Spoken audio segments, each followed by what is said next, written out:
ഈശോയിൽ ഏറ്റവും സ്നേഹമുള്ളവരെ, യോഹന്നാൻ്റെ സുവിശേഷം 15-ാം അധ്യായം 16-17 തിരുവചനം നമുക്കൊന്ന് ധ്യാനിക്കാം.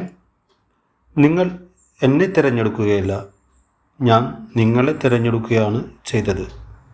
നിങ്ങൾ പോയി ഫലം പുറപ്പെടുപ്പിക്കുന്നതിനും നിങ്ങളുടെ ഫലം നിലനിൽക്കുന്നതിനു വേണ്ടി ഞാൻ നിങ്ങളെ നിയോഗിച്ചിരിക്കുന്നു.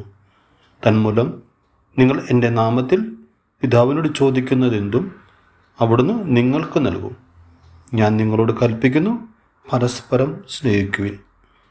സ്നേഹിക്കുക എന്ന ദൗത്യമാണ് ഈശോ നമ്മളെ പഠിപ്പിച്ചത്.